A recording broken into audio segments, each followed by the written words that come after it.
ನಾನು ನಿನ್ನೆ ನಮ್ಮ ಊರಿಗೆ ಬಂದಿದ್ದೆ, ನಿಮ್ಗೆ ಆಲ್ರೆಡಿ ಗೊತ್ತದ. ಸೊ ರಾತ್ರಿ ಒಂದು ಮ್ಯಾಳ್ಗಿ ಮೇಲೆ ಮಕ್ಕೊಂಡಿದ್ದೆ. ಮುಂಜಾನೆ ಎದ್ದು ನೋಡಿದ್ರ ಬೆಟ್ಟ ಗುಡ್ಡ ಹಸಿರು, ಆ ಬೆಟ್ಟ ಗುಡ್ಡಗಳ ನಡುವ ಸನ್ರೈಸ್ ವ್ಯೂ ನೋಡ್ಲಕ್ ಸಿಕ್ಕತ್ ನೋಡ್ರಿ. ಎಲ್ಲರಿಗೂ ಗುಡ್ ಮಾರ್ನಿಂಗ್ ಹೇಳ್ತಾ ಇವತ್ತಿನ ವ್ಲಾಗ್ ಸ್ಟಾರ್ಟ್ ಮಾಡಮ್ ಬರ್ರಿ. ಹಳ್ಳಿನಾಗ ಮಾರ್ನಿಂಗ್ ವೈಬ್ ಮಸ್ತ್ ಇರ್ತದ ನೋಡ್ರಿ. ಬೆಟ್ಟ ಗುಡ್ಡ ಸನ್ರೈಸ್ ವ್ಯೂನಾಗ ಪಕ್ಷಿಗಳ ಸೌಂಡ್ ಕೇಳತ್ತರ ಹೆಂಗ್ ಫೀಲ್ ಆಗ್ತದಂತ ನೀವೇ ಕೇಳ್ರಿ.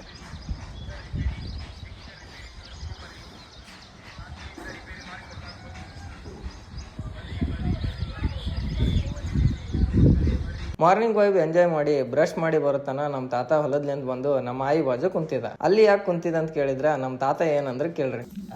ನೀ ಯಾಕೆ ಹೋಗಲ್ಲಿ ಕುಂತ ಮಾಡ್ಕೊಂಡ್ರಿ ನೋಡ ನೀ ಸ್ವಲ್ಪ ಇತ್ತ ಕುಂದ್ರ ದೂರ.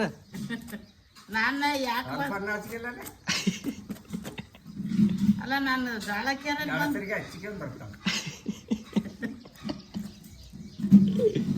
ನಿನ್ನ ಹೆಂಡ್ತಿ ಬಂದಾಗ ಹೆಂಗೆ ಕುಂದಿರ್ತಾಳೆ ಮಾಡ್ತೀನಿ. ಸ್ವಲ್ಪ ಇತ್ತ ಕುಂದ್ರ ನೀವು.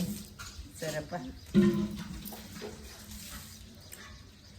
ನೋಡ ಹೇಳಿದ್ರು ಸರಿಯಲ್ಲ ನೋಡ್ತಾ. ಅಲ್ಲ ನಾಳೆಗೆ ನೋಡ್ತೇನೆ. ಇದೆಲ್ಲ ಆದ್ಮ್ಯಾಗ ನಮ್ ಡುಮ್ಮಿಗ್ ನೋಡ್ಬೇಕಂತ ಯಾದಗಿರಿ ಬಂದೆ. ಯಾದಗಿರಿ ಬರೋಣ ನಮ್ ಡುಮ್ಮಿ ನನ್ಗ ವೆಲ್ಕಮ್ ಡ್ರಿಂಕ್ ತಂದು ಕೊಟ್ಟರು ನೋಡ್ರಿ. ಏನದ ಶೂಸ್ ಕುಡಿಲೆ.